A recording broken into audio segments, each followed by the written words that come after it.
Assalamualaikum warahmatullahi wabarakatuh. Kami dari kelompok 13 akan mempresentasikan hasil tugas kami yaitu tentang review jurnal nasional yang dimana tugas ini dibuat untuk memenuhi syarat ujian tengah semester psikologi eksperimen. Next, adapun anggota kelompok kami yaitu yang pertama ada saya sendiri, Niken Nuriska Alfiana dengan NIM 126308163 dan yang kedua ada Siti Aprilia dengan NIM 12630820311. Yang ketiga ada Kuni Nuro dengan NIM 1263082031178.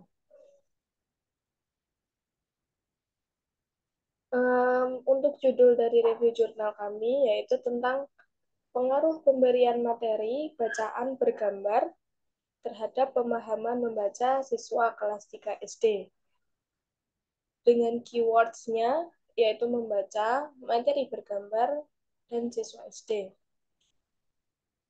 Penulis dari jurnal ini yaitu Listiani Dewi Hartika, Cokorda Tesya Kirana, Putu Widiarsana, dan Luh Itadiari. Jurnal ini dipublikasikan pada tahun 2017 dengan nama jurnal yaitu Jurnal Psikologi Mandala yang memiliki nomor 1, volume 1, halaman 1 hingga 13 dengan nomor ISSN 25804065.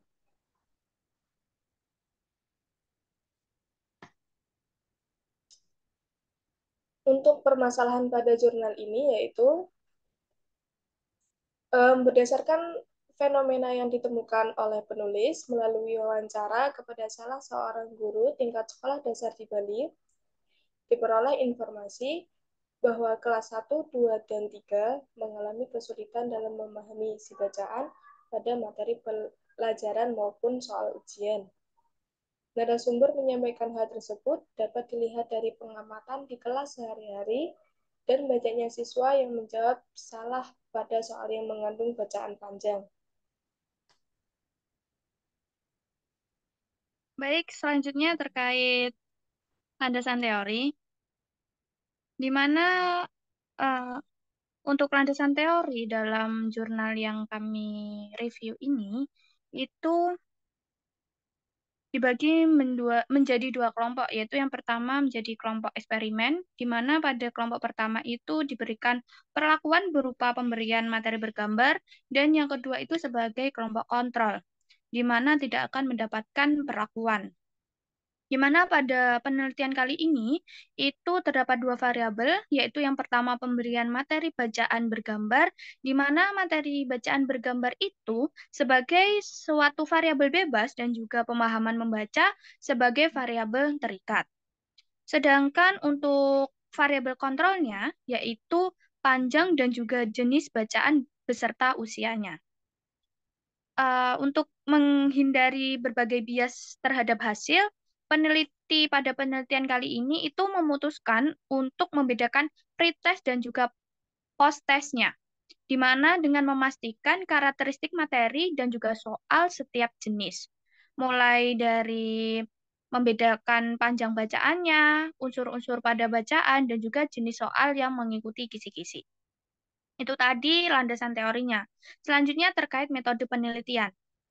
Metode penelitian yang digunakan ini mempertimbangkan konsep-konsep teoritis yang terkait, di antaranya terkait pemahaman membaca, faktor-faktor yang mempengaruhi kemampuan membaca, lalu ada manfaat gambar pada bacaan dan juga karakteristik kognitif pada kelas 3 SD, di mana metode penelitian pada penelitian kali ini itu menggunakan penelitian eksperimen terhadap salah satu sekolah dasar yang ada di Kabupaten Bandung.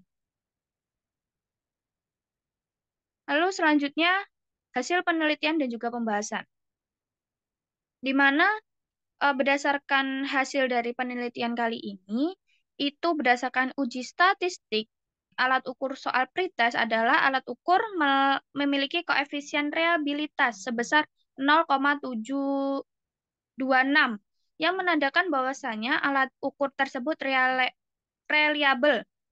Hasil penelitian dari Chun dan juga Plas pada tahun 1996 yang menegaskan bahwasanya prinsip pembelajaran yang efektif itu merupakan dengan cara visual memory.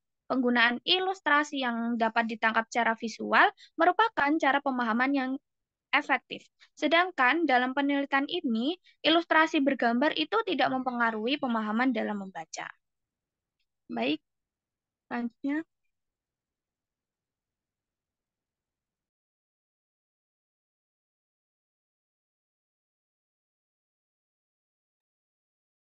Baik, untuk kesimpulan pada laporan review kali ini yaitu setelah menjalankan serangkaian proses penelitian dan analisis data, dapat ditarik kesimpulan bahwa hipotesis alternatif yang menyatakan bahwa pemberian materi bacaan bergambar mempengaruhi pemahaman membaca siswa kelas 3 SD. Sedangkan hipotesis null yang menyatakan bahwa pemberian materi bacaan bergambar tidak mempengaruhi pemahaman membaca siswa kelas 3 SD. Hasil penelitian menunjukkan tidak ada pengaruh penelitian pemberian gambar terhadap pemahaman membaca siswa kelas 3 SD. Namun data menunjukkan terdapat kenaikan skor pada kelompok eksperimen meskipun tidak signifikan. Untuk selanjutnya, Kak.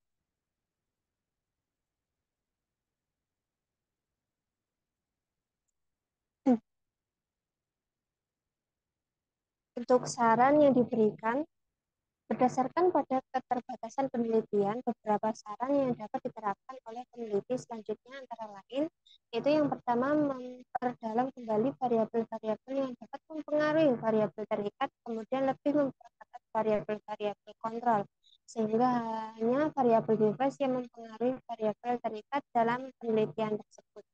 Untuk yang kedua yaitu melakukan uji coba alat ukur kepada subjek dengan karakteristik dan kemampuan yang sama terhadap subjek penelitian yang sebenarnya dengan menggunakan 3 kemampuan bahasa nilai siswa pada semester terakhir atau tingkat intelijensi. Untuk yang ketiga yaitu menyesuaikan kembali item-item yang gugur pada saat uji coba alat ukur sehingga soal yang digunakan untuk penelitian sesuai dengan kisi-kisi atau standar yang telah ditentukan. Slide selanjutnya, Kak. Analisis atau kajian. Untuk keunggulan, kelebihan dalam penelitian ini adalah cara penyampaian yang lugas dan tidak terbelit-belit sehingga sangat mudah dipahami para pembaca. Untuk kritik atau kekurangan, tidak ada kekurangan di dalam review kali ini. Demikian adalah pemaparan review jurnal yang telah kami buat. Adapun kurang lebihnya kami mohon maaf. Wassalamualaikum warahmatullahi wabarakatuh. Waalaikumsalam warahmatullahi wabarakatuh.